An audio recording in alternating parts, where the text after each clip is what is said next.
full of you can get punched in the face and get back up, because I'm the modern day Aztec warrior. Title fight, 5 rounds.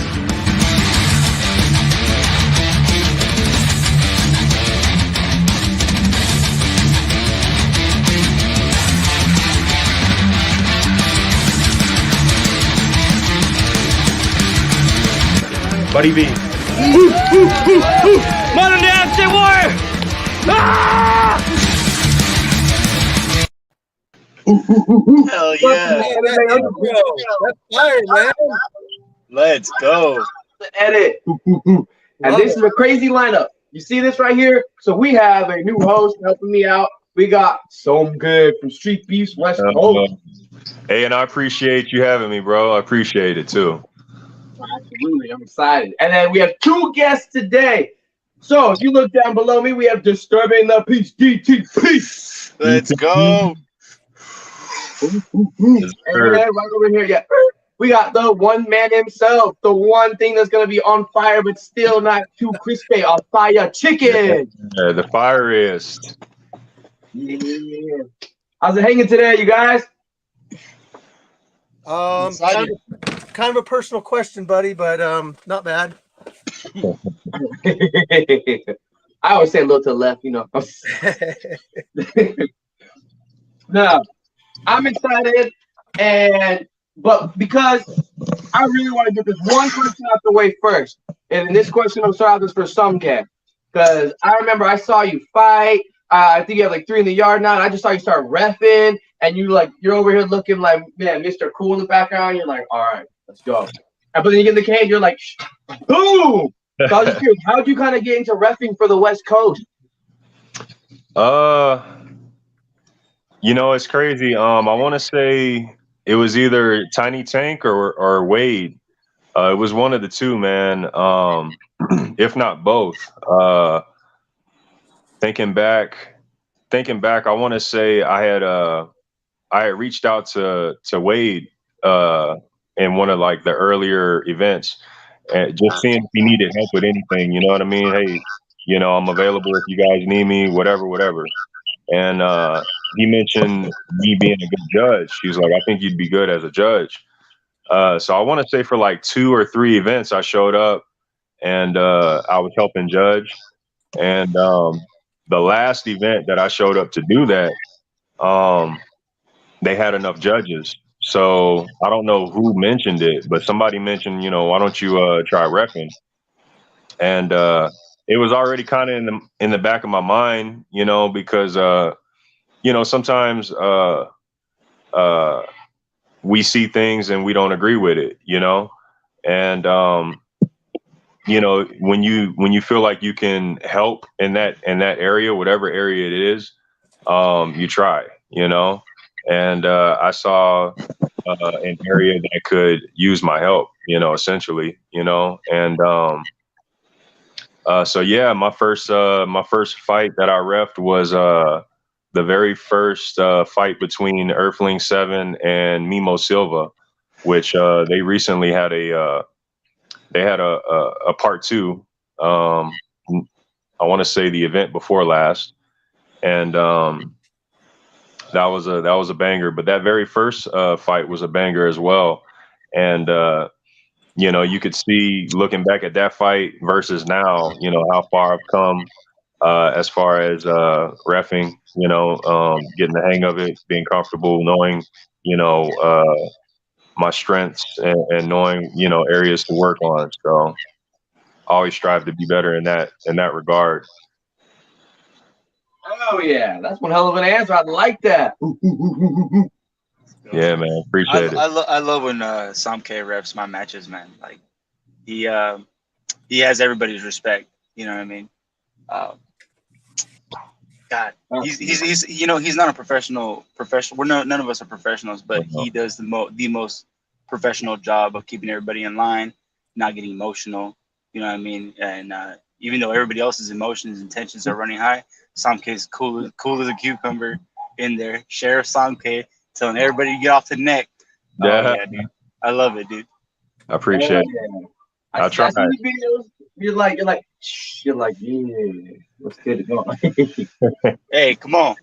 Hey, but you know, it gets ugly in there too, though. You know, a lot of times, man, you know, I walk out of there feeling like truly a part of the fight. You know what I mean? Tired, you know, emotionally, not emotionally, but like mentally, psychologically drained, physically drained.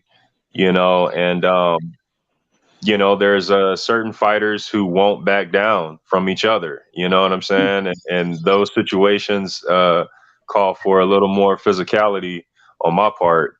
You know, and it's fun. It's fun, but it's work. You know. Yeah. Hey, Somk, do you feel like being in there, being around people that are trying to take each other's heads off so often, that it almost gives you like a little bit of experience as far as like being calm around that kind of violence? So when you get in the cage, when you get in the ring and fight, that it's almost like, you know, I'm there all the time around it. I think it's actually the opposite for me because even before reffing, that was my mind frame. Like that was something I always preached, you know, is like being tranquil, you know, being calm, tranquility, you know what I'm saying? But still being able to be aggressive in the moment, you know, being able to strike in that moment, but still you know, that's something I really, really believe in. And even outside of fighting, especially in fighting for sure, but even outside of fighting in real life situations, you know, we can take the situation for what it is, or we can amplify it and make it worse by adding our own shit to it, you know? Right. So what I try to do is I really try to take a step back and look at it, you know, almost, you know, out of body, like, you know,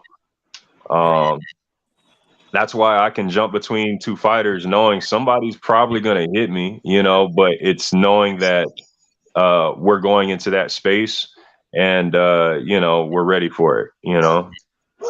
I think you caught like 2 punches last event, huh? Bro, normally I Back of never the get head. touched. I normally never get touched under any circumstance, you know what I mean? And yeah, this past event, I want to say, man, 2 or 3 times I got hit, you know, and Dang. it wasn't a matter of like fighters being dirty towards me. It was a matter of They were uh, trying to hit each other. let me Yeah. let me take that instead of such and such. You know what I mean? I saw Steve get squished last event with the camera. No, I get hit sometimes. Sometimes I get smashed. I was a solo sandwich one time. He pushed me against the cage. Dude, like sometimes those big guys, they just Yeah, they're yeah, hard to get away from and they just pin you and I gotta keep filming, you know, like right. The show goes on somehow. Yeah, man. so I'm curious, Steve. This question is kind of like, since you know we help out. You know, I help out when I can. You know, some kids gonna help out. Or DTP's helped out at these events, and with you, I'm sure you know online every month is different. And from your largest event you've ever had to your smallest event you've ever had, what do you feel is kind of like the difference in the between them? well, I mean it's obvious like it all comes down to how many people sign up to fight, to be honest, and who show up. And that's really what makes the events big. Now you do have events that you could say are big based on the caliber of fighters that are coming out. Because look at recently, dude, we had Beach come out, we Yeah. had Free Smoke come out, we had Earthling 7 come out. I mean that in itself was a big event just because of the names that were there. But you never know because sometimes it'll be a bunch of new people, but there'll be a lot of action. There'll be a bunch of knockouts. Sometimes there's just a lot of fights. Yeah, it's hard to say like what's considered a big event, but All right, fair enough, fair enough. And this one is actually, you all can answer this because, but I was originally gonna ask Steve, but I'm curious for all your answers because I know you know, like we have food vendors and we have food at the events. So if you could choose one food that was gonna be served at the event, what would you pick? street tacos, dude, we had those like a month ago. Not knocking any of our other vendors, they're awesome. I love their food. I love the Philly cheesesteak. You know, we got a new guy coming out next month, but when Pinche Jr. and his family did those street tacos, Oh my gosh, those were awesome. Yeah, those You know, were pretty cool. I used to run a catering company with my dad, and we were called Joe's Texas Brisket, and my dad was from Texas, you know. So we do a slow smoke barbecue, freaking brisket, pulled pork, chicken, hot links, ribs, whole hogs, everything. You know what I mean? So one of these days, hey, dude, don't play me like that, bro. I'm a cowboy, dog. There's only this town. This town ain't big enough for the both of us, dog. Better take that out. No, hey, but barbecue, dog. I need to bring some brisket to the next event and make sandwiches for you guys, man. Because I just did that for my gym. My gym was doing like an appreciation day, and I was getting back into my gym after an injury and stuff. So I was like, what better way to show appreciation? So like, I made a bunch of barbecue, and they just covered the cost of buying the meat and all that stuff. And then I just gave everything away. We didn't sell nothing. We just everybody that came, they got to dunk all the coaches in the water with the freaking baseball, and then eat barbecue and homemade potato salad. Like, dude, it was a good time, bro. Dude, that's what we're getting next time is pulled pork. Pulled pork, yeah. They're he sent me pictures of it all today, like all that kind of stuff. All right, dude. My I don't know if you guys know or are familiar with Franklin's, but there was a customer that we had that was very big on Franklin's barbecue, best barbecue in America. And they were like, "Oh, you're from San Diego. I've never had brisket in San Diego. I'm not sure." So we sent them barbecue, and they called us back like an hour later. They were like, "It's done. All the barbecue's gone. I've never had brisket like your brisket." Like, it was such a huge compliment. So wow. It's just that home style. It's just that love. You know what I mean? You gotta have patience when you're barbecuing. You got to bring that to the event, bro. Yeah. I'm so down, dude. Let's do this, dude. Hell, I'll pay for your beer. You make some food, I'll get your beer. Shoot, I don't really drink at the events, but I will toke one with you. Hey, you can come back and get your soul. He's not around anymore. No, I didn't win that fight because I didn't smoke enough before that. I was like Popeye. I didn't have my spinach, baby. You can't smoke too much in Washington State. I can't smoke at all, but you guys are free to smoke. Hey, free smoke. Yeah. No Shout herb out free smoke. No herb. You can't. Man, I work for the government. Yeah. Yeah, I get random shit, and I know that. Yeah, I'm gonna stop talking to you, dog. Come on, man, you're a fan. You're a fan. Everything I said was allegedly. They're working right now. They're gonna get a drug test tomorrow. I was just kidding about everything, dude. I didn't do nothing. Yeah. This is all alleged. Yeah.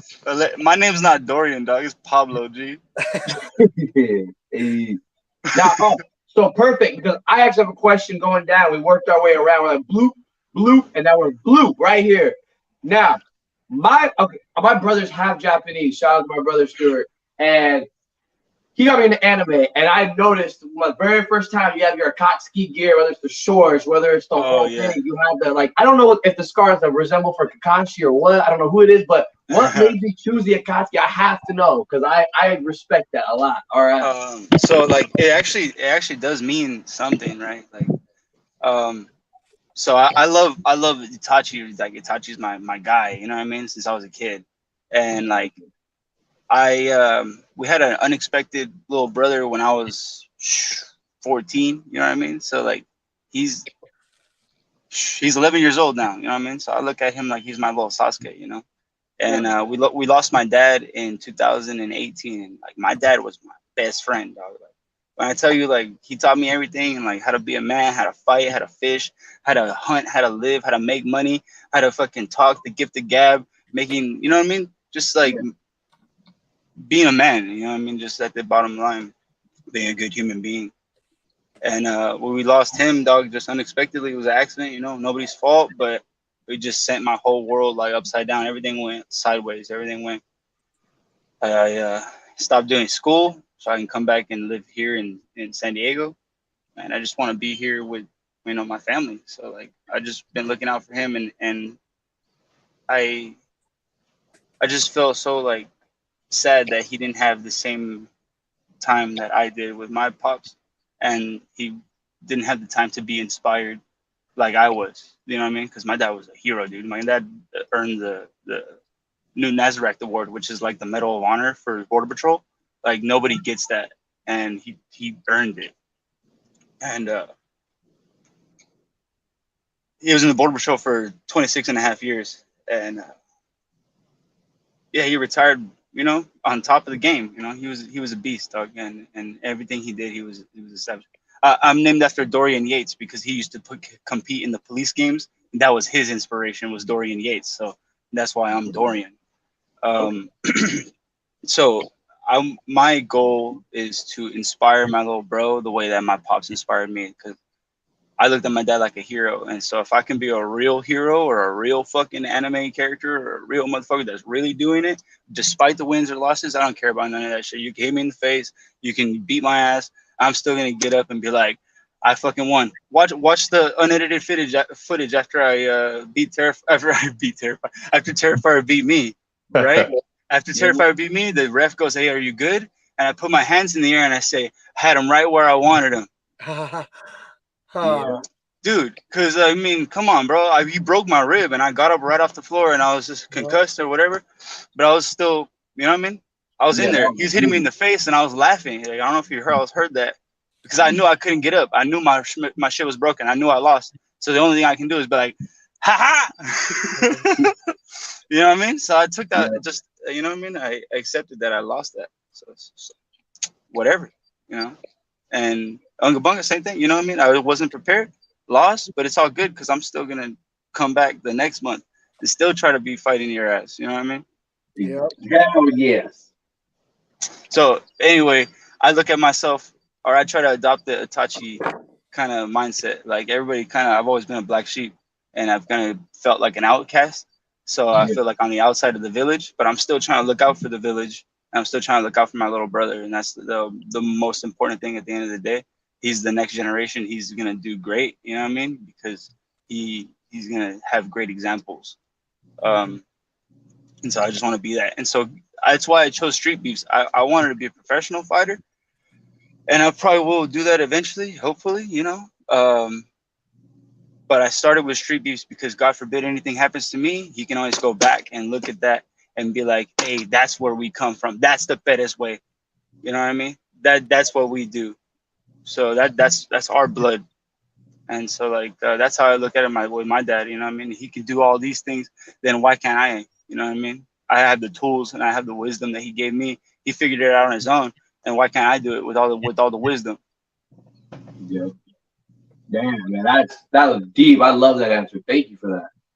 That's why I rock the Akatsuki. So it's like, oh, stop your gimmick. You don't know me, motherfucker. Right? It's not a gimmick, dog. I'm a Tachi, dog. I got the Mangekyo Sharingan. I've seen some shit. That's why I put the you know what I mean? Like, so I don't want to, you know, Samke is the best, bro. Sheriff Samke with my hat. Did y'all see that picture? Nah. No, not with the hat. No. Yeah, Sheriff Samke is in the stance with the cowboy hat on. With the howdy on. With the howdy doody. With the rootinest. He said, I'm the rootinest, tootinest, shootinest cowboy you ever seen. And shout out to Lodge. What's up? Funny story about that hat, right? We're all chilling after the event, the last event this past weekend, and we're all just chilling under the tent, having a good talk. And I'm sitting in this chair, and I don't realize that this chair was DTP's chair, right? It's just an empty chair, but there's this hat on this chair. So I'm trying to be respectful to the hat and the hat owner, not knowing it's DTP. So I'm like sitting on the edge of the chair. And at some point, I'm like, you know, whose hat is this? I like to just sit back. DTP's like, oh, that's my hat. He's standing right next to me. He's like, oh, that's my hat. He takes it, just sits it right on my head. I'm like, oh, man. And at that moment, I swear, I felt like a cowboy. Hey, that hat is powerful, huh? It was, bro. It was. I was looking for a horse that I didn't have. My dad gave me that hat. So it was my birthday in Austin, Texas, about 15 years ago. And he took me to Callahan's in Austin, Texas, and bought me an authentic 3X Stetson hat. Stetson's been around since the cowboy days, you know what I mean? Stetson and Resistol used to compete, and now they're a merged company. And I have on the 10-year anniversary of getting the black hat from my dad had already passed away, and my uncle took me to Callahan's in Austin, Texas on my birthday to get a gray hat. So I have two. But yeah, one is to celebrate the other one, you know what I mean? So one I use for like rough duty, and the other one I use for the quinceañera, you feel me? Yeah, when you really want to look nice, yeah. So that's why that one's all messed up, dude. I take it with my dad everywhere, bro. Like fucking camping, fishing, everything, dog. We would do, man. I feel so appreciative, dog, that I had all those good times, and I feel like blessed that I'm able to, in a position where I can do that with my family and you know, just be appreciative of the moments that we have together. You know what I mean? I feel like before that thing happened, like life wasn't as real as I thought it was, and it just got really real, and so now I just appreciate all these moments, dude. Oh, StreetBeefs is a family too. You know, I see it over on the West Coast. When I went over there to fight, I felt that at the scrapyard every time. It's like we even you know, when I see Steve, when I see Derek, and everybody, it's this family that you feel. Because yeah, we do get in the cage, we do go and fight, but at the end of the day, we're all there for each other, and we're all there for our own personal reasons, but we support each other. I mean, it's a beautiful thing. What's up, OTH? OTH. Yeah, that's why I love hanging out with y'all, man. That's why I love the after parties and the whole things are so important. It's not to get fucked up. It's to spend time with these people and to just really get to know them and you know, talk at a deeper level and share a blunt, share the peace pipe. You know what I mean? Yeah. Speaking of pipe, check this out. Like, it's black and red, right? Guess what I call this? What? Disturbing the peace. Oh. Yeah. Yeah, that's that heat right there. I like that. Fun fact: Samke was the first one to ever take a hit of that. To the head of that. Yes, sir. He christened it right under that tent. He was talking about with the cowboy hat on. It came with like. Hey, he was going. He was like, "In the shadow of the valley, I would like to settle down." Like, damn, Samke came out, bro. I'm telling you. I could have sworn I heard a whoosh in the background. You know what I'm saying? Where'd you get a gun, Samke? The perfect environment for that right there. The smoke range. Dude, that's why, dude. Honestly, on the way up to Las Vegas, I just be listening to Fallout New Vegas songs and cowboy songs, dog. Because I go out there to duel. Like, we're going out there to have a duel at high noon. You know what I mean? I can see that. I rode out of Kansas City, going south to Mexico. I was running, dodging danger, left a girl that I love so. Fuck everything, bro. I know so many. All right. I can do that. So now we're gonna turn the tables back, working our way, because I got one more for Samke afterwards. But now that goes back to Firechicken. Now, question of the time. I don't know if you quite know when, but as anything starts off, no matter what it is in life, there's going to be little bugs that need to get worked out, and certain things need to get solidified. You've successfully ran the scrapyard for over 2 years now. When do you feel that the scrapyard started to really be able to run smooth for the events? When you really were able to be like, all right, I got this, I need this, lay it out, and just that you can go. The answer to that is last event. No, seriously, dude. Like everything ran really smooth last event, and it was the first time. I even told this to people. I said, "Man, I'm not like running around as much as I used to because all these people are doing all these different jobs, and it's making it a lot easier on me." Thank you, Buddy V. Thank you, everybody that helps out at the events. We couldn't do it without you guys. Hey, appreciate that, OTH. Yeah, thanks. Right. We were talking about how cool he was earlier. You missed the whole conversation. Real. Hey, you should have seen when he was dressed like SpongeBob for one of the events. The white shirt and the brown pants. The higher the socks, the downer the pool. Steve was saying like the organization for the events just starts running smoother and smoother as these go on. Yeah. I mean, they do. You know, you find more efficient ways to do stuff. Sometimes it's a little bit here, like Buddy V, like you just said. You know, sometimes it's just finding the right person to run the right job, and they take to it. They're always there, and they show up. Like shout out Top Knocker, right? Top Knocker's one of our guys, and he handles a lot of shit for the scrapyard. Like he comes out, he'll jump on the sign-up booth, he'll do weigh-ins, but he's also the guy that runs around and makes sure people are, you know, getting ready for their matches. He does potential matchups. He's a really good matchmaker. Buddy V, you're awesome with the camera. I don't gotta tell you anything, you know. Same with like Karate Gandalf and his brother Mad Dog, you know, like I don't gotta tell you guys anything. You just show up and you know what to do. Hey, shout out to y'all timekeeper. Best timekeeper in all the Street Beefs. How could I forget? Number one timekeeper. Bro, he be having me rolling. 5 seconds. He just had his fight. I just released it a couple weeks ago, and I cut out of one of his other fights his voice counting down the time, and I put it in his video for every round. That's awesome. I gotta go back and check it. I do that kind of stuff all the time. I put like little Easter eggs in there and just kind of wonder like if anybody will ever notice. Dude, that's awesome. Like anytime somebody shouts Solo out in one of their intros, I always put Solo's voice in the background going, yeah. I like this. I find out little Easter eggs. Now I'm gonna go back and when I watch some of the videos, I'm gonna be like, all right, let me pay extra attention now. Yeah.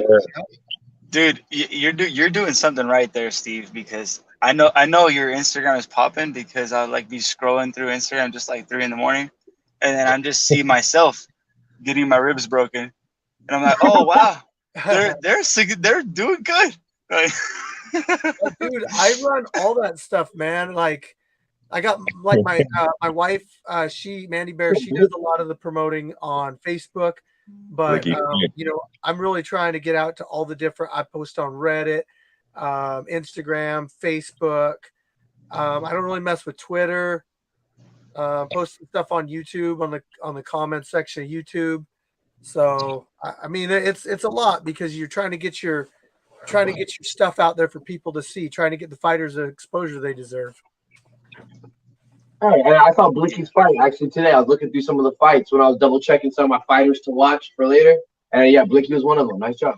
I like that tournament that you guys had. The Heart in the Fight was putting together for that video. I was like, okay. The index, man. yeah, dude. I want to do something like that next year. That'd be dope, man. Yeah, man. Imagine a heavyweight heat index. Fire. Okay, yeah, because I like that. The way it was, I was like, all right. My favorite though, I'm not gonna lie. My favorite part was when Tank was like, shout out to the so-and-so barber so you could get the fade from him, and it showed the screens and it's like going through the fade. So like, these are clean as hell. He's like, and then come in here to get the fade from me. I was like, oh, that was awesome, dude. That was awesome. Tank looked pretty good in that, man. Not gonna lie, dude. He's good, man. He's been going to Bo's Boxing. Shout out Bo's Boxing and shout out Tiny Tank, dude. They've been working. Him and his girl have both been working, dude. Oh, nice. Yeah, here's the thing, man. The Maniac is no slouch, man. The Maniac was throwing some heat. Tank got caught with some heat, and Tank just stood. He was there, man, returning fire. You know what I'm saying? Yeah, man. It was something to see. But definitely. Have you seen Tank's neck? It looks like my thigh, dude. It's a tree trunk. His head snapped and came right back, and he was like, "Psych!" And he just took the pressure on the yeah, you saw that shit, right? Tiny Tank's there.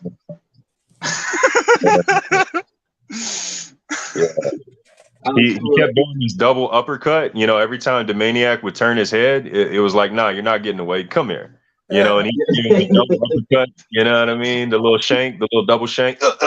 Hell yeah. Yeah. Now, all right, Steve. One more before I ask Sumke the next question. I was gonna say, I know. What did you think when Jens Pulver started reacting to videos? Because I know he did like a Scrapyard one, and then other ones with Street Beefs, and I know everybody all around the Street Beefs was like, "Oh fuck yeah!" Dude, like Jens was probably one of the first ones that I think he probably was like the first one that I saw that was a big name that was reacting to our stuff, or even like just fucking with us in general, you know, like watching our shit, you know, that there's a lot of people that watch our fights, guys. It doesn't matter which branch you're in, but you never know who it is because until they speak up, they're just in the shadows. So anyway, when Jens started doing that, it blew my mind. I'm not really a Twitch guy, so I don't get a chance. Derek watches like everything that Jens does on Twitch, and he says like he still breaks down our fights and everything. That's awesome. I need to get on there. But like recently, Wonder Boy Thompson's been commenting on our stuff. You guys don't know who Travis Thompson is probably, but he started. He wants to come out and watch some fights. He's Macklemore's buddy. Just growing and growing, and it's crazy that these people that I look up to and that I watch are watching us and doing the same. Yeah, you know who I like that responds to you all the time on his lives is the Grandmaster, dude. Oh, yeah, he's awesome. Mexican martial arts, dude. Why doesn't he talk about me, bro? I wore the Mexican gloves in my last fight just so I could be talked about by the Grandmaster, bro. MMA, shout out MMA, dog. Hey, those gloves were fresh as hell. Those gloves were fresh as hell. Those are fresh, dude. Yeah. Hey, Firechicken, did you see Free Smoke? Before he answers, I already know. Let's just say I'm gonna stick by Firechicken. I know you guys are gonna stick by Tiny Tank. And for all the viewers that are gonna try to change our mind, we're sticking with our branch leader. Okay, I bought you as much time as you could. I mean, nothing's different to me. I'm not saying that he's definitely gotten better, but nothing as far as my confidence or anything like that has changed. I mean, I've been training a lot lately and getting better too, but yeah. So I think it's really cool that he's getting training in. But yeah, I don't know what else. Can you see that fight happening? Can we still see that fight happening? Dude, the fight was supposed to happen already. So right, but I'm saying in the future, is that still a possibility? Yeah. Yeah. And I'll say right now, I've said this many times, I feel like this is one of the most fair fights because no matter who says what on YouTube, it's branch leader versus branch leader. No one's setting anybody up or trying to say anything. And I feel like it's a good representation of two fighters proving themselves in the cage without having someone trying to pull like, he gave himself an easy fight so he could get a win. Or he lost. How is he a branch leader? So yeah. Try not to listen to any of that, dude. They don't get in the ring. None of those guys get in the ring. Glove up or shut up. I think it's a tough fight for both men. You know what I mean? Yep. No matter how you look at it, it's a tough fight for both men. Yep. Yeah. Somke, I want to say, because like I said, we were talking about you're kind of like smooth when you're reffing and stuff, whatnot. But I feel like that translates into your boxing. And from your first fight to your third fight, I saw a lot more of a style. You already had the skill from the first fight. I saw that was not even a debate. But I felt like you developed even more of this just kind of smooth, crispy when you go out there feeling that and just sitting there and just loading up and wham. How long have you really been boxing or training, or are you just a natural fighter? I mean, a lot of it is natural. My dad was a boxer, but a lot of it, I guess I took it serious, as far as my own training. The past couple years, but in regards to my first fight, honestly, that's kind of the reason why I came back for a second and third, is because I already knew, looking at that first fight versus the second and third, it looks like I've gotten better. But the whole point of me taking on a second fight was to showcase that this is what I could have did in the first fight, and there were a lot of things that kind of affected me in that fight. I'm not to get into the story or details, but just to jump straight to, I got a lot of hits to the back of the head, and that had me. No one actually told me within the fight. I didn't realize I was getting hit behind the head, right? I knew I was seeing looping hooks, and I knew to look for it. And I you know, it kind of once it rung in my head, like, okay, this is your weapon. This looping hook is your weapon. Okay, but I didn't realize. I wasn't realizing me getting rocked was because I'm getting hit behind the head. You know, I'm taking damage behind the head, and the ref didn't say anything. My corner didn't say anything. So in my mind, I believe the guy was way stronger than what I should have believed. You know what I mean? And I fought a very cautious but desperate fight when I shouldn't have. You know what I'm saying? And you know, it's a learning situation where you realize no matter how good you are, your mental has to be all the way solid, no matter the circumstance. Your mental has to be all the way solid. You know what I'm saying? My teammate Battleborn, he popped his shoulder out in the fight right before me. You know what I mean? His shoulder went completely out. I have two bad shoulders. So I'm thinking, oh damn, bro, is today my day?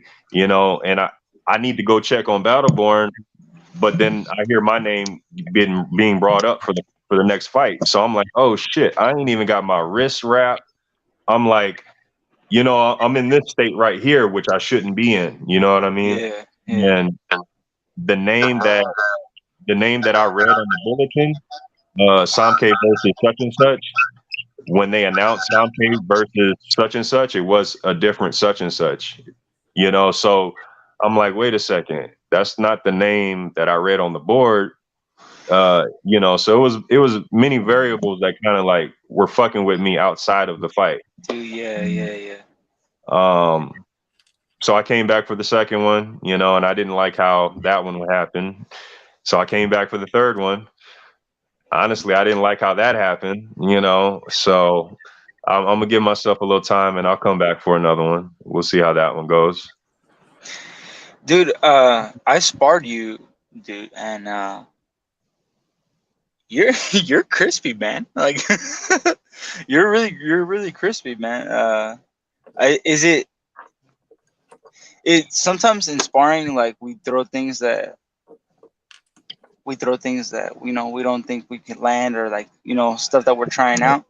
Do you think that you don't have the confidence to throw certain things? Because like right in MMA matches, like I don't have the confidence to throw spinning kicks or anything like that, because I feel like I'm gonna get taken down. So like, do you think that you do stuff differently in sparring than you do in an actual fight? Because I feel like in an actual fight, I stick to stuff that like I know I can land. And then if I get desperate, that's when I start throwing, you know what I mean? Some haymakers. Yeah. So everything that I use with you in sparring, I'll use that. I use that. I do that. Granted, in sparring, I'll try to create shit in sparring. Like I'll think about new ideas. Like, oh, I wonder if this works. Let's try it in sparring. You know, and if it works, then it's like, okay, I'll keep on using it. You know what I mean? So when you see me do something wild and kind of like, I've been using it. Dude. Using it. You know what I mean? I don't want to give you up. I don't want to give you up. Hold on. Before you give me up. I don't want to give you up. I'm not going to give you up. The difference in the fight, though, in the sparring, like, I don't mind doing anything I did in sparring in a real fight, but in a real fight, my mind frame is different. My mind frame now is everything matters, everything counts, everything's on the line. So in the real fight, I might be crispness isn't exactly what we going for. You know what I mean? Although it may look crispy, I might be crispy at times. At the end of the day, like, I've already committed to going to war. You know what I mean? And I need to figure out how to maintain or how to accomplish victory. Yeah, I need to accomplish victory and figure that out. But we're not doing it in a sparring manner. We're not here to play. We're not here to try new shit. You know what I mean? If I've spent the hours on it, yeah. You know what I mean? And I know what's gonna throw someone off. Deception. I know it. You know what I mean? So but you know, definitely it's a different mind frame in sparring and then fighting. You know what I'm saying? When it's time to fight, it's time to fight. You know what I'm saying? And Yeah. when we're sparring, you know, it can get to a fighting level, but that's not the intention. That's not No, that's no. not the goal, and that's not what we're sitting wasting. We're not spending time on that right there. You know what I mean? We're not going to spend time on beating the shit out of each other. You Yeah. know what I mean? The time and place for that is in the fight. You know, so yeah. All right. So real quick, because I know Fire Chicken doesn't have a lot of time left. It's Taco Tuesday. But I'll do one last question for Fire Chicken. We're gonna hit a quick commercial after that, and then I got a bunch more for disturbing the peace, and then I'm gonna let Stonke get into because this is a great ass time. The last question for Fire Chicken before you drop any links, social media, or everything else. Since you've operated this scrapyard, we've talked about it multiple times. What would you say is your greatest takeaway? The biggest achievement, like the biggest Yeah, thing, that works. man. The people that I've met, you guys, like I've met people and people that I like, Buddy V, that I consider friends that I never probably would have met any other way. And people come out and you just see it in them. Like they come out every month and it just like changes. It like gives them, even if it's just temporary, like if they're part of just what we do for a while, it's still it's still an impact on their life. And sometimes it gets people out of hard spots. Sometimes we're there for, we try to be there for each other and everything. So the community that we've built is the biggest, by far, the biggest thing that we've done. Right, that's absolutely. I can appreciate that. Yeah. And since we have some food that you need to go eat, can you drop your social medias before you get on skedaddle out of here? Yes. Also, I got to give a shout out to Grit City Podcast. Look them up. They're going to drop a so Buddy V's from the Grit City, Tacoma.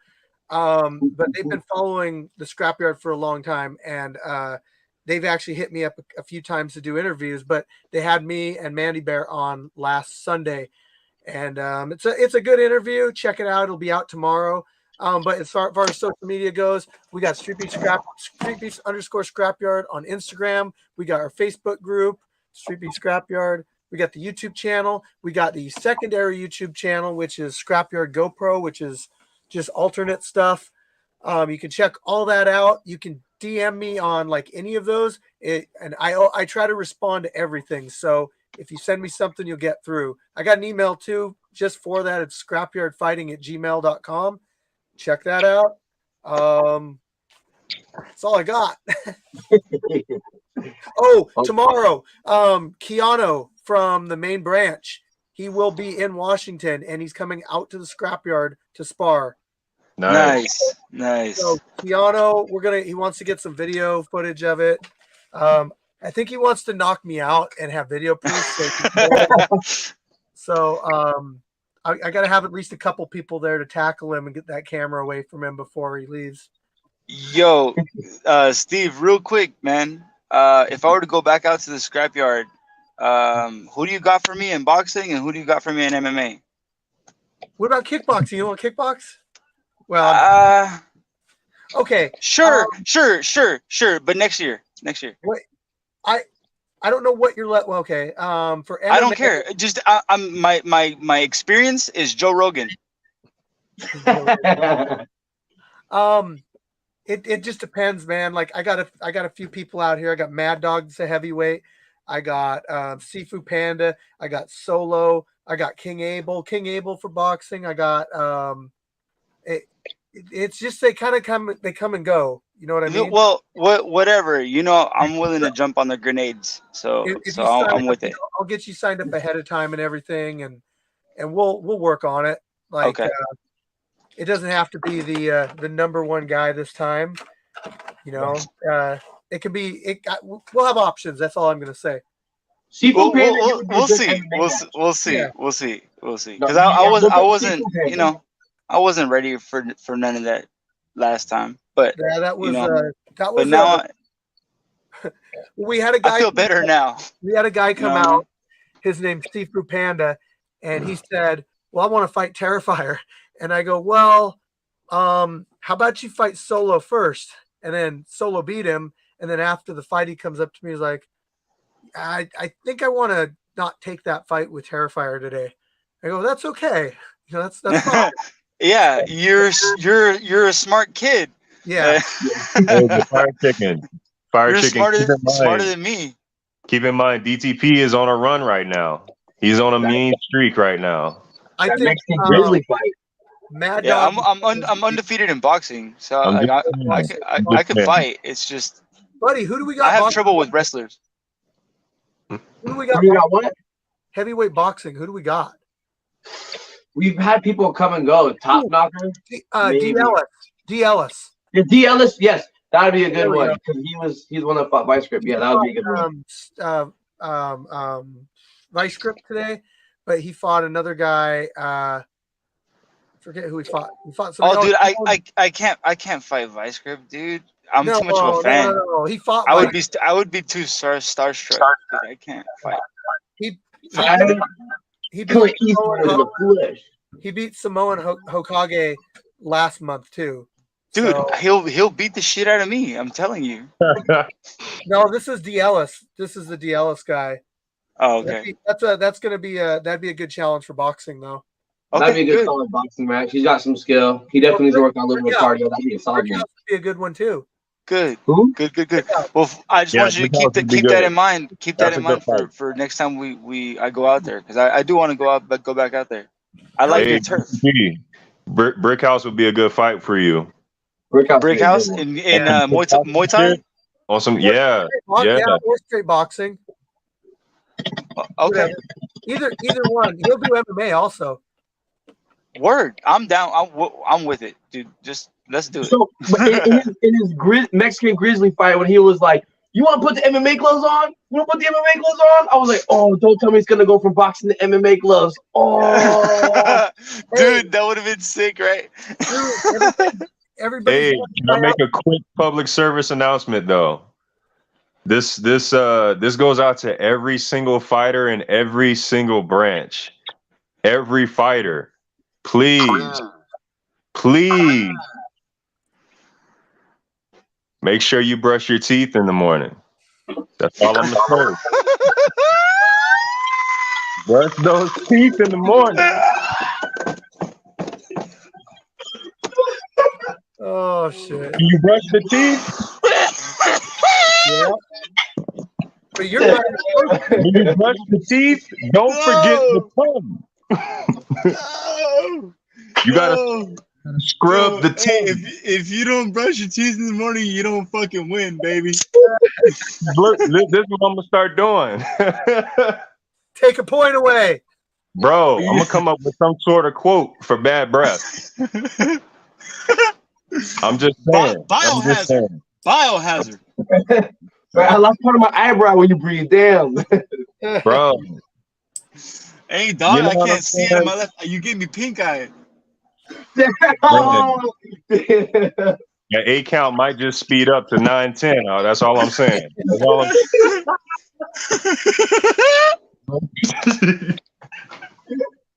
KO. Oh yeah, you're out of there. You're out of there. I'm good. Gotta go. Ooh. I'm missing You're out of tacos, there. man. No, I brushed. I'm good. Man. I gotta get some tacos, guys. Do that, man. Thank you, for having Steve. me on. Firechicken. Peace. Great. We got It's great having you, bro. Great having you. Peace out, guys. Peace out, Firechicken. And since we're on that, before we continue, Jay, you want to hit me with that commercial? What's good? It's your homie, Freezes Christ. Y'all know the deal. Make sure y'all head on over to overtimehustling.com where you can catch all the latest merch, all the newest mags, all the media, everything, know what I mean? And you can also find me on Winging It with the homies Keith G, King Dell, and Payne Gusto. And you can catch me on Turf Tales with the homie SK. And if you got nothing to do on Sundays, even if you do got something to do, make sure you tap in the Overtime Reactions hosted by the homie Cuzzo. And I cannot forget the homie Jay over there at the Yankee and the Brit channel. So make sure y'all go over there and check them out. And hey, check me out, your boy Freezes, on that Real Talk with Jay. It was a hell of an interview, yo. Got to do it again. I keep saying it because I mean it. We got to do it again. I had a great motherfucking time. But anyway, you know who it is. Freezes H, OTH, Yankee and the Brit, Winging It, Turf Tales, Overtime Reactions, Chronicles Podcast. You know the drill. Cush's Corner. It's a motherfucking movement. So move with it. Or move out the motherfucking way. Simple and plain. Overtime hustling, we hustling overtime.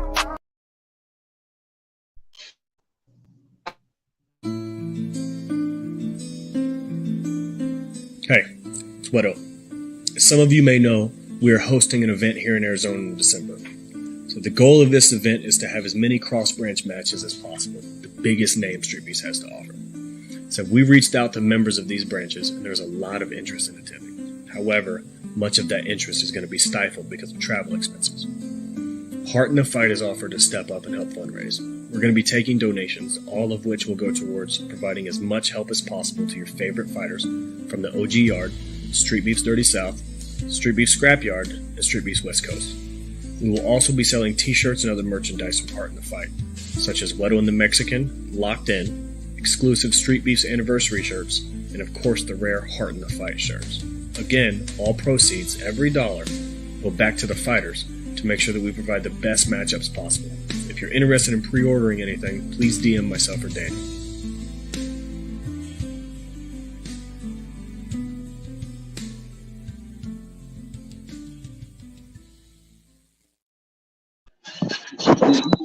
Yeah, I can dig it. Now we're back. Yo. Perfect. Gucci. Because I got a question for both of y'all. Now, we always talk about people who watch our fights, the fans, you know, they're the trolls, everybody. But if you could control one person to see one of your fights, who would it be? And I mean, we can order from, you know, like Dana White. So you could go to some movie actress like Kate Beckinsale. I mean, even if you want to go to a different kind of film and say like Mia Khalifa, I Won't Judge. Whoa. I mean, who would you have? I like that one. Damn, that's a good question. That's going to take a little time. Oh, fair enough. Yeah, you know, it'd be cool, you know, to have those people see my fights, but like realistically, they're all gonna see them. You know what I mean? Like they'll all see them eventually if I do my job and be exciting and make people interested in me and promote myself. Those people that we could speculate that might see them will see them. You know what I mean? If I could have anybody in history watch my fights, it would be my pops, bro. Like that's all I would want. And like even like in my first fight with Gorilla Pino, like I didn't really even hear the crowd. I more so like heard my pops in the crowd like yelling at me, "Come on, Dorian! Fucking," you know what I mean? So like, Let's go. fucking hit him! God damn it! Hit him in the body! Like, you know what I mean? Like, so like that. Realistically, like that's the person that I would want to see me fight. Like he passed away before I even had the confidence to admit that I had the dream of being a fighter. You know what I mean? And so for him to see me now, I feel like he died when I was a caterpillar and now I'm a fucking butterfly. You know, you feel me? Hell yeah. And so I would have wanted him to see me as a goddamn butterfly. Goddamn butterfly. Was that enough time, Som K? Or Yeah. And just to touch on that, DTP, just know he is watching you, bro. He knows. You know what I'm saying? He was there. yeah, but it'd be cool to get the feedback, man. I understand what you're saying. It'd be cool to get the hug afterwards and the feedback. Right. You feel me? Right. The physical. Yeah. Yeah. I rarely dream, but like sometimes I'll see him and sometimes we'll talk, and that's really cool. Like every night I go to bed, it's just darkness, but sometimes I'll see my pops and we'll just be like chilling, and so like that's cool to me. I don't know if it's just dreams or what it is, but that makes me feel good, bro. Yeah. That's real. You're experiencing that. That's all that matters. Yep. Yeah. Take it for what it is. Yeah. For me, I would say to your question, Buddy V. Me and Khalifa. Damn, why you say that? Now I'm realizing her. No, my JKD instructor, man, he lives in Arizona, and he's very old, so he's not too hip with technology. And my car broke down at one point, so I wasn't able to get out there. I got a vehicle now. But now the situation is he's dealing with cancer, and he's going through cancer treatment. So it was like when I went out there a couple weeks ago, I couldn't visit him because he's, dealing with treatment and everything. And he saw my first fight because he watched it right before he went into treatment. Even though like my first fight was months ago, he was, when he found out he could watch him, or when I found out he actually had internet at his house that he could watch, I was like, man, you can watch all three. And he's like, okay. So he got around to the first one, and then he went into treatment shortly after that. So if I had to say anybody I wanted to see, watch my fights, my second and third fight, it'd be my JKD instructor, which I'm pretty sure, after treatment and everything, we'll be able to, link up and do that then. But yeah. Yeah, definitely, bro. I know I asked a lot of questions. So, is there anything you wanna say? You wanna talk about? Anything you wanna ask DTP? I mean, I know I've been asking a lot. Honestly, bro, I should have. I know next time, get some questions going and everything. I was just going with the flow for the first episode. Just flowing with everybody. Let's see. Like what to touch on what you said, Samke. Like that's why we do this, man. Like I know that because you've been in there with me, man. That I'm a very like emotional fighter. Like I feel like when I fight, like I'm trying to like avenge the slights that have happened in the past in my life, whether it be like my dad passing or relatives like committing, self end and like other things like that are painful. And it's like those things don't ever end pain. They just pass off pain to everybody else. And so it's up to us to be the strong people and to talk about the fact that, we're dealing with these problems or we're dealing with these thoughts and emotions and feelings and shit. Because you keep that bottled in, that's how people, go crazy out here, man. And we got to take care of each other and make sure none of us go off the deep end. You know what I mean? So it's all about talking about those feelings, talking about like what's eating at you. So that way, and expressing that, and like our way of doing it is through fighting. I know, like for me, that's my therapy, man. Since I started fighting, I've been more peaceful. You know what I mean? So I like, definitely feel that. So like, now it's like I know I can kill somebody, and so I don't engage with nobody. You know what I mean? So I back then when it was like you didn't know, what would happen, or you didn't know how to approach a situation. That's when you're more dangerous because you're gonna just go for it. But now as a trained fighter, you can have the control of the situation. Just put somebody in an arm lock, throw your leg over their head and be like, hey dude, you're gonna calm down until the cops come. Like it's all good. You know what I mean? Versus like panicking in that situation. So I recommend everybody out there, man, learn how to fight, man. Get in the jiu-jitsu gym, throw yourself a couple boxing classes. Like you guys gotta take care of yourselves out there and can't just shoot everybody. You know what I mean? Absolutely. Put the guns down, put the gloves up. Gloves up, dude. And like not even just that. I think we got to add the training aspect of it. You know what I mean? Because anybody can pick up the gloves. You know what I mean? And essentially go ham. You know what I'm saying? But like we were talking about earlier about being tranquil, being calm, composure. You know what I mean? All of that is needed when picking up the gloves. You know, before you even say this is what I got to do here. You know what I mean? Can this be avoided? You know. You told me in my last bout, hey, keep your composure, and I respect you, of course, so much. And as soon as you said that, I was like, damn, I'm messing up right now. I need to calm down. You know what I mean? So that helps me out too. You know what I mean? To gather myself, because I don't think I fully calmed down in that fight, and I think I could have ended that fight very much earlier. But I was just like a spider monkey. You know what I mean? And like I didn't have to be. Exactly.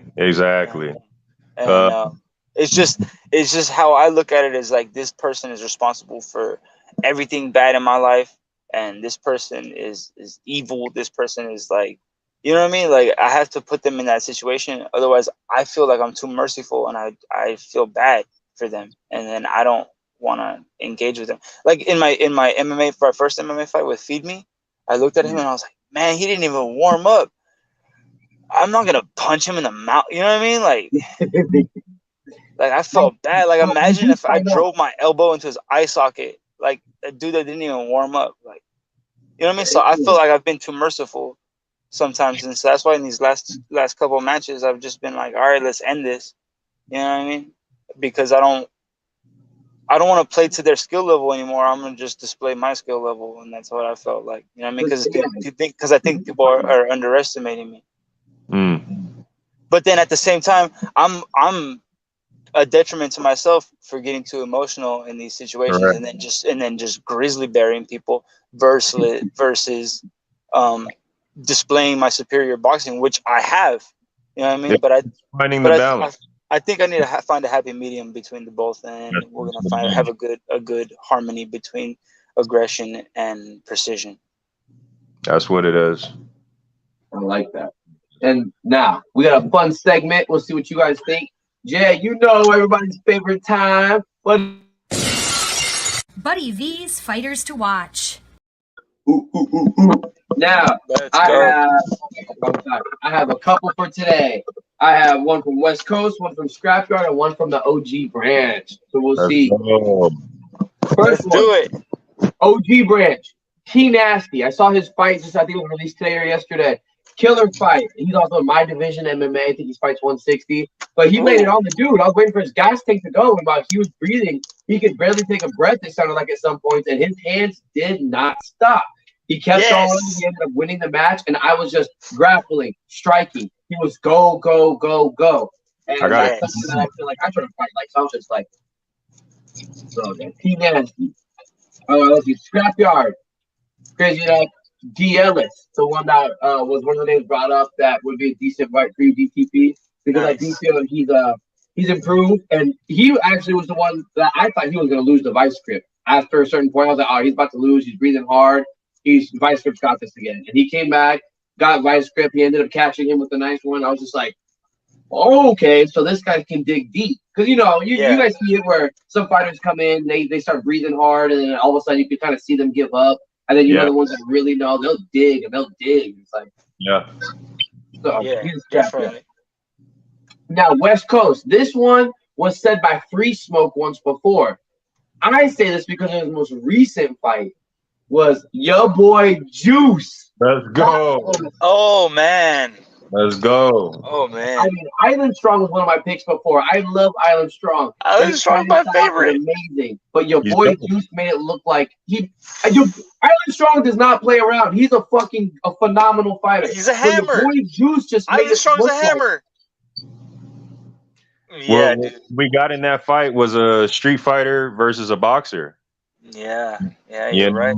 And the boxer came out on top. And let's not forget, this is E7's little brother, so he's gone through some shit to get to where he's at. You know what I'm saying? Good pick. Yeah, I like it. Just like, well, as soon as Free Smoke told me, I looked at his fights. I saw the one drop recently, and I watched it, and I jaw dropped, and I wrote that down. And I was like, "Yep, no, he's on there, hands down." Have to say it. I got admit to Free Smoke. He was like 100% right. So I know all y'all, like some of you guys do some like NFL draft picks and stuff, but I know It can be kind of fun on winning, losing, being right and wrong. Hey, who else can I box in the West Coast, Samke? Like, who else realistically can I fight for the belt? Because it's like I feel like I've already boxed everybody except for Nasty Native.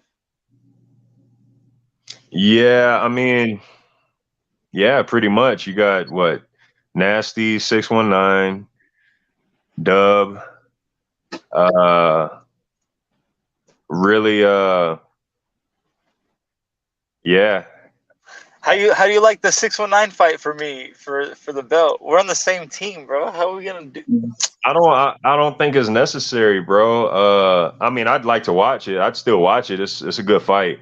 Yeah. But I think I don't know, man. I mean, who else, right? Yeah, who else would it be? You know, we'd have to get someone. What if Gorilla Pino came back and he just came back strong as hell? Yeah, but he's not coming back boxing though. That's the thing. He is. He's coming back boxing. You think? We talk, bro. Yeah. Yeah. I assume because I've seen mostly just him doing Muay Thai. But I think he's doing what I was doing, which is focusing on my hands. So I can set up everything else. That's perfect, because I had one last question I want to ask both of you. Out of all the fighters that come through to all of the branches, everything, what's one fighter that you haven't seen in a while that you want to see come back? Because I'll start off. Mine personally is Darkness. I follow him. If I could drop the weight, I'd want to fight him, but I know he sits like 20 pounds lighter than me. But I mean, he's one I haven't seen in a while. But when he was out there, I enjoyed his fights. That would be a dope fight, actually. You and him. Yeah, that would be a dope fight. I'd be down to drop. Who you got, DTP? I got to think about that one. Right? Because there's so many good people. Who do I want to come back? Yeah, that you haven't seen in a while. Who do I want to come back to the West Coast? The second one, which I know he's doing pro stuff, would have been Red Reaper or Mook. Those two guys are like Red Reaper. Yeah, that'd be good. Oh, what is Red Reaper going pro in? I don't know. I saw him do a couple like UFC fight or like something with the UFC background with MMA, and I know that he went to like somewhere. I think he went to Mexico for a fight or something. Maybe he's like on the borderline doing amateur stuff. So I don't know. I don't follow him like crazy, so I apologize if any misinformation. If he's got no professional boxing matches, I'm down to box Red Reaper. Let's run it. Oh no, you're way too big for Red Reaper, bro. Oh, he's just like 155. Red Reaper's like my weight. I thought. Oh, never mind. I thought he was a heavyweight. Something Reaper that's a heavyweight. I think I know what you're talking about. Yeah, some sort of Reaper, right? And in the heavyweight division. You know, the guy I would have said, he just fought in the last event. The guy that I would have said, or he fought in the event before last. I would have said Mr. Nice Guy, but like I said, he fought in the fight, the event before last. I would like to see Nasty Native back in the West Coast. Nasty. Yeah, that's who we all miss. Yep. Nasty Native. Look. Just so I don't steal your answer, because you said it before me. Dangerous. I'd like to see Dangerous come back. They gotta come together. Yep. I've been a fan of both those guys. You know what I'm saying? When they pull up, you feel their aura, just those two alone. You know what I'm saying? Yeah. That would be dope for sure. Oh, some good guys. Oh yeah. There's good picks. They said fight Shinigami. I lost to Unga Bunga, so I can't fight Shinigami yet, right? So like after they fight, I would be next to fight whoever. I can see you fighting him MMA. Yeah, that'd be a good one. Whoever's the winner of the Unga Bunga and Shinigami fight, I will fight them. You know what I mean? Yeah, you versus Unga Bunga is a good fight. Yeah, I want to see. I want to do me versus Unga Bunga too, because I feel like I wasn't a good display of myself. You know what I mean? Mm-hmm. Well, I know we usually we're getting around that closing time, so I know it's gonna take a few minutes. Can we please hear some shout outs from both of y'all? We can start off with DTP Instagram, Facebook, YouTube, Teespring, anything else, OnlyFans. I mean, what? Yeah. Watch out for my OnlyFans for sure. What the fuck? Yeah. God damn it, buddy. And somehow it's still DTP, right? Yeah. Double penetration for sure. Yeah, check out my Instagram. It's disturbing_the_piece57. Check out the podcast that I do with a couple of my boys, Ryan Phillips, Jesse Busta Nutting, and Iron Giant Crespo Jr., Dwayne the Iron Giant Crespo Jr. Those are my boys. Those are my boys, man. We're doing a really cool event. We can't really talk about it, but it's really cool. When you're going to see it pretty soon. And so follow Bare Fisted Podcast on Twitter, Instagram, YouTube, everything. Follow us up, and we're going to be talking about, damn near everything fighting related. So if you guys want to check us out, get a little different perspective on things, we do free fights, fight companions, all that stuff, man. So check us out. Check out my Instagram. Check out Ryan Phillips. Check out Jesse Busta Nutting, and check out Dwayne the Iron Giant Crespo Jr., man. Love those guys. All right, so I'm gonna check it out because I'm gonna check out the Free Smoke podcast. It was the Bare Fisted Podcast.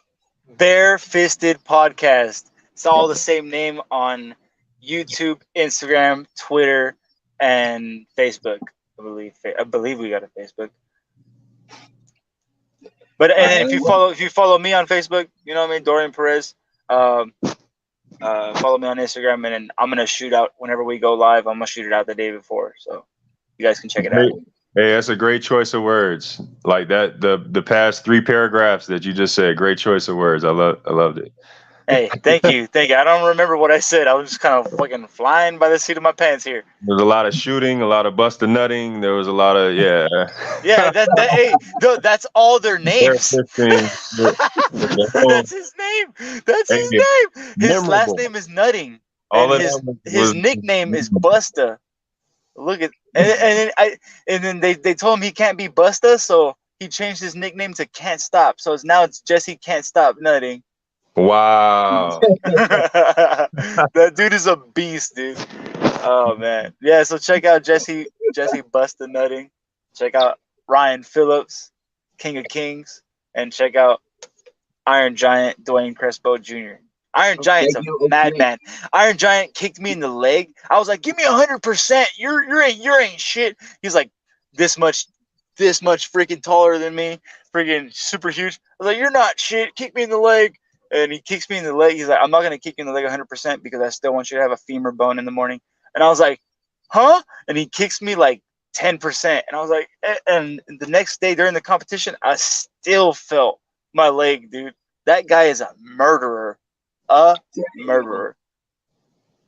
Yeah, he needs to be a Muay Thai champ now, ASAP.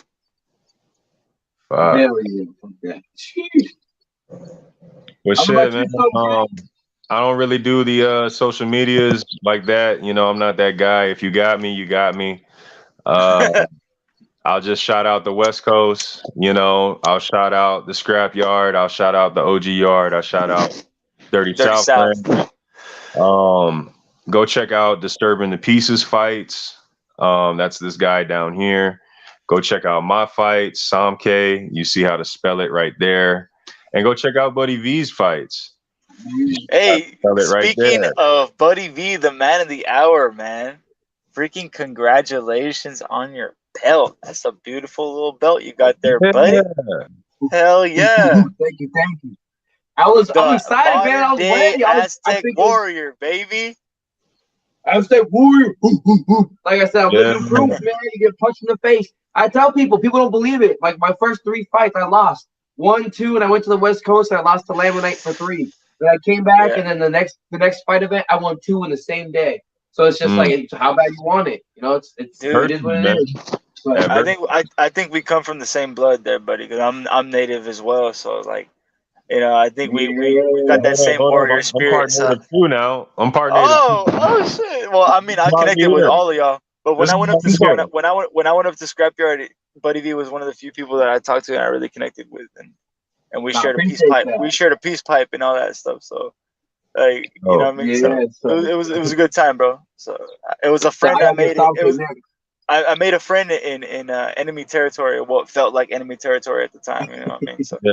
it was a good time, man. So I appreciate you, Buddy V, and congrats on your victory, man, and your continued victory and your continued success. Hell yeah, we got support each other, you know. Absolutely. Hey, man, just to add on to that, man. I think this is our first real conversation. You know, or the most interaction we've had, and just this is my first episode. You know, and it's dope being here. And a lot of it is thanks to you. You know, setting the tone. You know what I'm saying? Being cool. You know what I mean? The positive energy. You know what I'm saying? It's very welcoming, and you know, I look forward to more shows, bro. Oh, me too. All right, so I'll be the energetic one. You'll be the cool one. Yeah. I'm cool with it. I'm cool with it. All right, we got a couple comments. People saying they like the host, and so I appreciate it. And you know, things come and go. We gotta adapt, and I think it'll be fun. Lots of fun. So here, let me get my shout out. I got Zoel _ Buddy V for my Instagram. Check that out. Bam.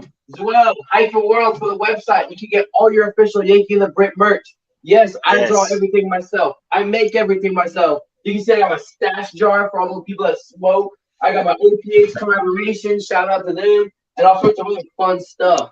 Because, I mean, why not? Like I said, it's my life. I can live it the way I want. It doesn't have to be for everybody, but whatever you do, do it 1,000%. But yeah, shout out to Jay too. Shout out to Overtime Hustling. Shout out to Heart in the Fight. And I also saw their the playlist. And my favorite one on there, I'm only gonna say one, was Nucleus Jam on it. Cause that's my old school 80s style. I'm gonna start getting it, breaking down, you know. Other than that, if you guys don't have anything else to add, we can call it a night. I mean, I appreciate both your guys' times. I'm looking forward to future DTP. You're a killer ass guest to have. I love the energy too. So my dog. Hey, I got a question for you, Buddy V. You say you draw you draw all that on your merch and stuff? Yeah, I hand drew that. There's a lot of revisions. So I've been looking for like a new tattoo and stuff like that, man. So you think about drawing me a tattoo? I'll get it done, and I'll get it done by Duva, who's a tattoo artist in Street Beefs. So it'll be like a whole like Street Beefs interlocking. You know what I mean? I'm so down. I tattooed Michael's calf, but I did like this pinstripe thing, so I will make it clean as shit because Duva's tattoos. Yeah. You draw it. I'll have Duva tattoo it, and I'll get it on my skin, baby. Duva's tattoos are next level. I've seen his shit, and I was like, okay, you can't sit here and tell me that you're starting off. Bullshit, you've done this before. Duva's just exceptional in whatever he does, bro. Duva's just an exceptional human being, and like as a coach, dude, like he's cool as hell. Like in person, he's like relaxed, but you see him when he's coaching, and he's just like different demeanor, man. He like has these people like they're calm, they're listening to him, and they understand that they're in good hands. You know what I mean? So yeah, dude, Duva's an awesome dude. He's a man of many skills. Yeah, I've seen him cornering, many fights, and he's always giving out great advice, bro. Yeah, dude, great. So that's the case. Shout out to both Disturbing the Peace, Somke, and Duva, because I guess we're about to take the snippet and put it on our Insta and Facebook, or I will at least.